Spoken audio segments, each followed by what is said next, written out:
بسم اللہ الرحمن الرحیم. السلام علیکم ورحمۃ اللہ وبرکاتہ. I hope that you are fine. سب سے پہلے آج فقیر کی طرف سے ایک نیا نعرہ سمجھ لیں کہ چھوڑو ڈائجسٹ، پکڑو پرفیکٹ. اب اس کا مطلب کیا ہے؟ مطلب یہ ہے کہ ڈائجسٹ وغیرہ ناولز یا ہم میگزینز جو پڑھتے ہیں اس میں اکثر جو ہے وہ امیجنری سٹوریز ہوتی ہیں، تصوراتی فرضی ہوتی ہیں. لیکن آئیے ہم اس طرف چلتے ہیں جس میں ریئلٹی بیان ہے. جی ہاں، آج کے ہماری اس گفتگو کا عنوان اور ٹاپک یہ ہے کہ قبر کی ابتدا کب، کیسے اور کس نے کی. تو یہ جاننا بڑا ضروری ہے، اور اس کے حوالے سے میں آپ احباب کے سامنے قرآن مجید فرقان حمید کے پارہ نمبر 6 سورہ مائدہ کی آیت نمبر 27 جو ہے وہ عرض کرتا ہوں کہ بسم اللہ الرحمن الرحیم. اللہ رب العزت نے ارشاد فرمایا وَاتْلُ عَلَيْهِمْ نَبَأَ ابْنَيْ آدَمَ بِالْحَقِّ. اس آیت کریمہ کے اندر اللہ رب العزت نے جو ہے وہ حضرت آدم علیہ نبینا علیہ السلام کے دو بیٹے حابیل اور قابیل کے قصے کو بیان فرمایا ہے. اس میں حابیل اور قابیل جو تھے، اصل میں شروع میں دستور یہ تھا کہ ہر حمل میں ایک بیٹی اور ایک بیٹا پیدا ہوتے تھے. اب ادھر سے حابیل کے ساتھ جو ہے وہ لیودا پیدا ہوئی تھی اور قابیل کے ساتھ جو ہے وہ اکلیمہ پیدا ہوئی تھی. تو اب دستور یہ تھا کہ ایک حمل کا لڑکا دوسرے حمل کی لڑکی سے نکاح کرواتے تھے.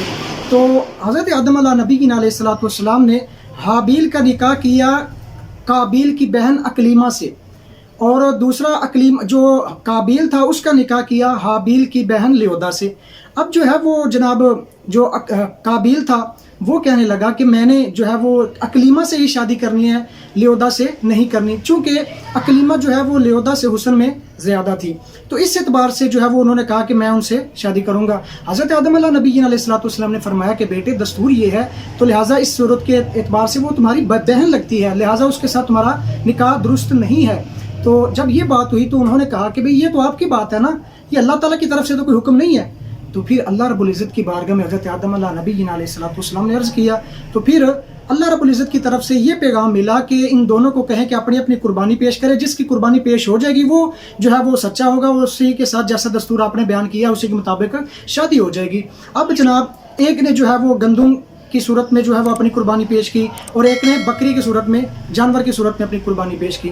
اب ان دونوں میں سے جب پہاڑی پر رکھ دی گئی تو اس وقت دستور یہ تھا کہ جس کی قربانی قبول ہونی ہوتی تھی اس کو آسمان سے آگ آ کر کے اچک لیتی تھی، کھا لیتی تھی. تو جب یہ معاملہ ہوا تو حابیل کی قربانی قبول ہو گئی. اب یہ جب ماجرا ہوا تو پھر قابیل کو جو ہے جناب بڑا غصہ آیا. تو وہ جو ہے نا موقع کی تلاش میں تھا، اس نے کہا کہ میں جو ہے وہ اے حابیل تجھے قتل کر دوں گا. اب جناب اس نے جب وقت گزرتا گیا، حضرت آدم علیہ نبی علیہ السلام جب حج کے لیے روانہ ہوئے تو اس کے بعد قابیل نے موقع پا کر کے جو ہے وہ حابیل یعنی اپنے بھائی کو قتل کر دیا.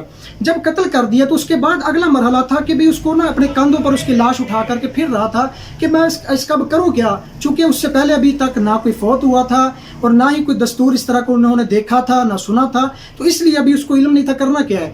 تو پھر جب یہ اٹھا کر کے چل رہا تھا تو فبعث اللہ غرابا یبحث فی الارض، اسی جو ہے وہ صورت کے اندر اللہ رب العزت نے تھوڑا سا آگے جا کر کے آیت نمبر 31 کے اندر ارشاد فرمایا کہ اللہ رب العزت نے پھر 2 کووں کو بھیجا. ہوا یہ کہ ان 2 کووں میں نا اسی حابیل کے سامنے ایک کوے نے دوسرے کے ساتھ لڑائی کی اور ایک نے دوسرے کو مار دیا. پھر اس کے بعد ایک کوے نے اپنی منقار یعنی اپنی چونچ کے ساتھ زمین کو کریدنا شروع کر دیا.